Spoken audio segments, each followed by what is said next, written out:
It's that time again. Time to go hunting. Reserve list hunting.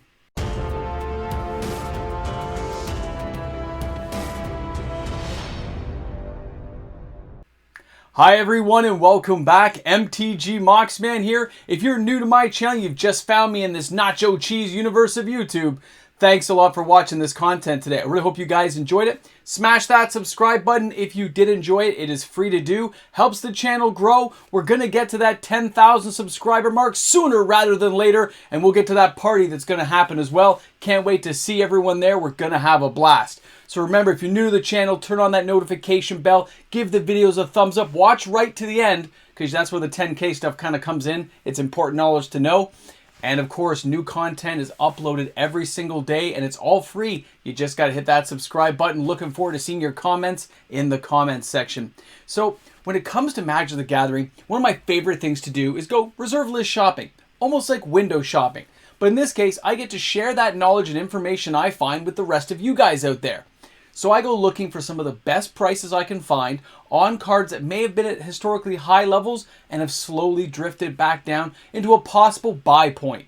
Now remember, I am not a financial advisor. Take this all as entertainment, but maybe some of these cards I'm going to show you today are cards you've been thinking about and kind of forgot about. Maybe they have an interest for you, maybe they don't.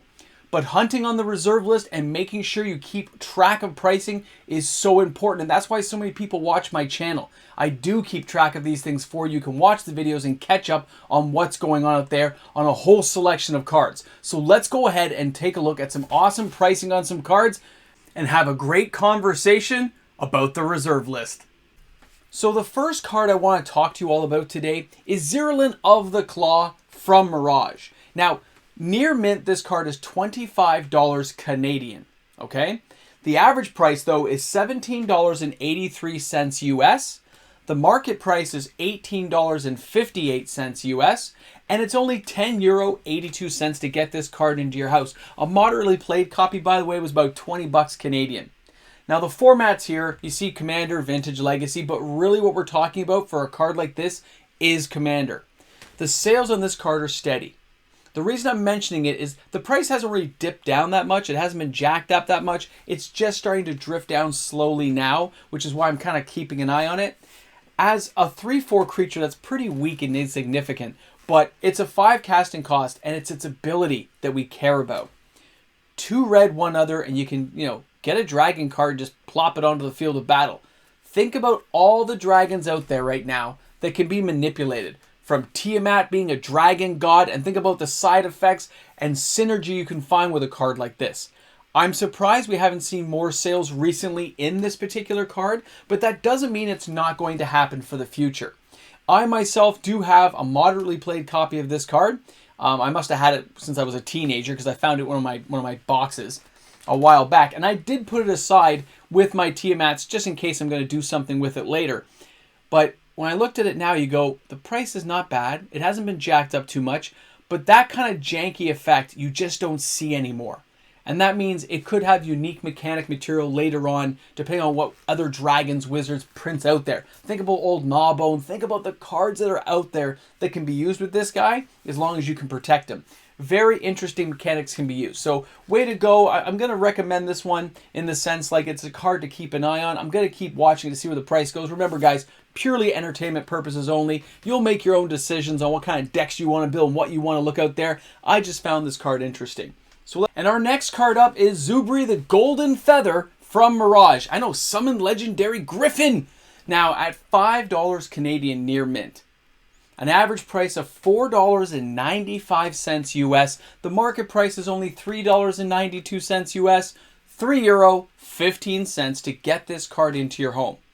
Now the sales are slow. You guys know I like when things are slow like this because it means it's dropping in price quicker and faster than normal. The formats being Commander, Legacy, and Vintage, but really we're talking about Commander in this case. And you can see from where I circled it, the high was around that $12, $13 mark for this card, and now it's all the way down below the $5 mark. That means it's dropped like 50% in value, and I like to see that. That means there's the potential for it to gain all that value back going forward. Now, when you break this card down, it is a 5 casting cost 3/3. It is flying, which is fine. Unfortunately, it doesn't give itself the +1/+1. It says all other Griffins get +1/+1. But when you mix this in combination with other pump-up cards or ways of keeping it alive, this is still a decent card to have in a deck with a group of Griffins, and there's so many varieties now to build around that you could have a lot of fun building a little Griffin-themed tribal deck. It probably needs a little more punch. You probably got to put some Sarah Aviary in there and stuff. You got to get other cards to get this one jacked up, and you're going to want to, have a few nuke spells in there. But I can see some fun potential, and I don't know what the future will hold for a card like this. Wizards can always... They brought back squirrels, man. They could always bring back Griffins or Team Thrall.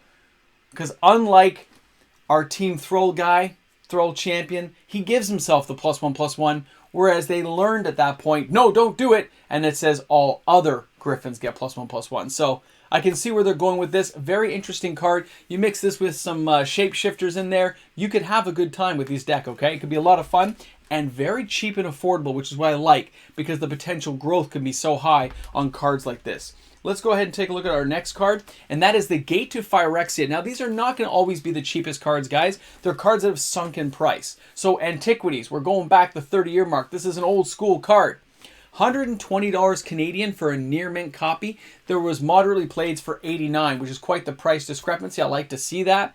It means they're really recognizing how hard it is to find a near mint quality copy of a Gate like this from Antiquities versus, yeah, there's a lot of people who played this card back in the day. Quite a few moderate and heavy plates are hanging out.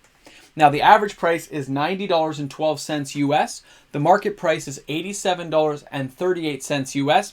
And it's €73.72 to get you that card. Anyone overseas who wants this card, you got to find somebody North America here who will buy it and send it to you, because that's a really high price for you guys to pay. Card market seems like that would not be a good deal for you. So try to shop overseas who will deliver, because that's pricey. Now, the sales are consistently steady on this card, but this one was up as high as $210, $220 at one point.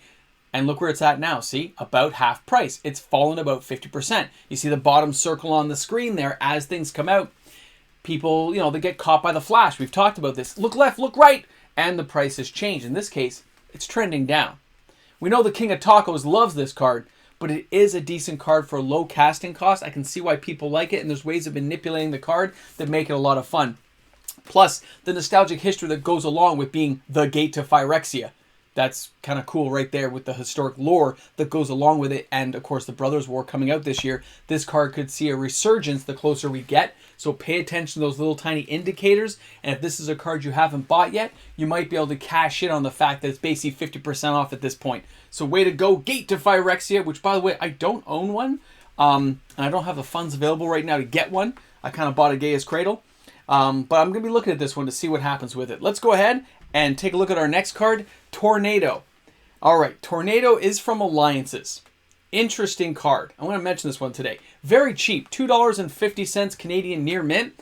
But I'll be honest, they were sold out everywhere I looked. But that's the price they had. And when I called a couple of stores, they said that's what they'd be charging. So it's fine, okay? They'd be buying it for like $1, and they'd be selling it for $2.50. The average price is $2.50 US. The market price is $1.84 US. And it's €1.55 to get you that card. Good deal. And you can see the formats being Commander, Legacy, Vintage. Sales are slow. But it has a very interesting mechanic I thought I would mention to everyone. When you look at Tornado, and it's 1 green, 4 other to cast it. It's an enchantment. But it lets you blow up permanents. It doesn't say non-land permanents, it says permanents. And yes, you have to pay 3 life for each counter that's on this thing. But would you pay 3 life to blow up a permanent every turn? Most people would say yes, because you can nuke land, nuke creatures, nuke things that are in your way. You just have to find a way to bounce this, unsummon it, and bring it back. That's amazing. This card, and with all the life gain available nowadays to Commander decks, this card actually could have potential use if somebody can find a way of making enchantments really bounce and work for them. So keep an eye on this card for the future. It's really dropped down. I mean, it was not expensive to begin with, being only a $6 card. But when it's down around that $2.50, again, a 50% disparity in price really lets me know that nobody's really interested. The price has dropped. But can the mechanic in the card be used in a funky way to make things work for you in a big game? And I say, possibly they can. You guys let me know what you think in the comment section. Let's go ahead here and take a look at the next card today, and that is going to be Wall of Kelp. Now, I've mentioned this card numerous times. I've always liked this card. I used it back in the day, and I love the idea I could just pay 2 blue, tap this wall, and get a 0/1 wall to get blockers going. And we used to use it in like green decks, and you'd like instill it and like tap it multiple times. We had a lot of fun with this card, I gotta be honest. So Wall of Kelp from Homelands is one of those cards that actually has some value. $10 Canadian near mint for this card. None available, by the way. Average price is $8.65 US. The market is $6.33 US. And of course, €3.99 to get that card into your house. Now, the format's being Commander, Legacy, Vintage. It's definitely going to be a Commander card. You might see it in some other formats, but definitely Commander is where I've seen it played. It's had a few previous spikes. You can see there it was higher than 20 bucks for a while, and now it's around the $10 mark. Do you see what I'm saying here? Again, 50% drop off. So these are the times where you're like, wow, that's a pretty good deal. So where before it would cost you 20 bucks for one, you can get basically a 2-for-1 deal. That is a nice card to look at for that price range, okay? It can be used in a lot of different ways, and even then later on, it's not as if they're cracking new boxes nowadays to get fresh stock, right? It's done, it's history, it is part of Magic's history, it's a reserve list hunt card. You're hunting for this stuff, trying to find the best deal you can before they're all gone. Let's go ahead and take a look at our next card, and that is Merchant Ship, another card that dropped off the face of the map, but this one is from Arabian Nights. Old school and reserve list, man. Okay, Arabian Nights Merchant Ship, $89 Canadian near mint is not near mint, sorry. I put near mint here. I did not find one locally for near mint at this price. I found it for 110. Okay, I know it says near mint there, but it's not. That's a typo. I'm sorry. It was 110 bucks for near mint, not 89. Now the average price is $89 US. The market is $96.15 US, and it's €98.71 to get that card into your home. That is pretty pricey. The sales are slow, and locally I found one for 110. On eBay, I saw some for 89 that were like moderately played, okay? Canadian price, but still expensive, right? But look where it was. This thing was up at like $700 at one point. Look how far it's come down. This one is purely, to me, a collectible. I look at this and say, the formats being Commander, Legacy, Vintage, and Old School. As soon as you think Old School, just think of City in the Bottle wrecking all your Arabian Nights cards. So be careful. But I look at this and say, it's still a valuable card. It's really old, and it's reserve list. Cards like this just aren't coming around anymore. And with that massive price drop, somebody who wants to get a couple of copies for themselves might find themselves in the perfect opportunity to snag what they want before other people realize what's going on. Amazing card. Now, I love this one. You guys know it's one of my favorite artworks. It is one of my favorite artworks from back in the day, and I use this card in any deck I made because we always used multicolored decks. Everything always had dual lands. So this was in every single deck I built. I always had at least one because I like the idea of manipulating somebody else's deck on turn one to set up what they're going to get for the next few turns, so I knew what was coming. Natural Selection, Unlimited Edition, $350 Canadian for a near mint copy. And there were none locally. I had to use alternate source for that one. But I did find one for $350 near mint. The average price is $295.79 US. The market price is $142.33 US. And it's €254.99 to get that card. And you can see even here, this thing was well over 500 bucks. It's dropping down now and kind of spiking there. There are some sales happening in this card still. So although it's slow, you're still getting card sales at that level of around the $250 to $300 mark. And that's fascinating to me because I think I bought mine for $70, $80 and some people teased me about it saying they were worthless. So I bought a couple of collector edition and I have a couple of unlimiteds because I always enjoyed them. I have one in a deck and I keep two others. So I actually don't have a play set, which is what I like to have for cards like this. So eventually I may come after this card again because that artwork just, I don't know, it has that whole like Egyptian kind of theme to it for me. And it reminds me of movies I remember seeing as a kid. So I've always enjoyed the artwork. It's amazing. And I think it has a very unique mechanic for green. So I like this card. The price, if it continues to fall, might be a good target for certain buyers out there. Let's go ahead and take a look at our next card. And that is North Star. Another card that is just plummeting down to earth. That star is a falling star now from Legends. This card is $120 Canadian near mint. They did have it in stock locally. The average price is $89.95 US. The market price is $118.72 US. And it's only €88.88 to get you that card into your home. Way to go. That's a pretty good price. Formats being Commander, Legacy, Vintage. This is a fun card. And I have used it myself a couple times. I currently don't own one as far as I know. Maybe somewhere in a binder. I have to look around. I might own one. But I remember using this card a whole bunch of times. The sales on this one are still steady, but when you see it was well above the $200 mark, and now it's gone all the way down to around the $120, this card's affordable right now compared to where it was. Again, almost that 50% mark off, which is happening to a lot of these not tier 1 reserve list cards. Very interesting facets when you start looking at cards you're trying to get together.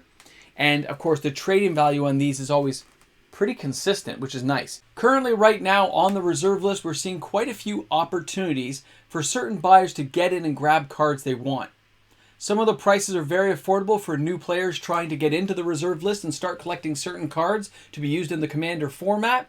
Maybe they want to start getting into old school and just pick up the odd card here or there. Fascinating stuff. Well, I hope you enjoyed the video today. Thanks again for tuning in and making it all the way to the end. I look forward to seeing you all tomorrow for another exciting day in Magic. Have a great day, everyone. Enjoy. Have some nachos and cheese.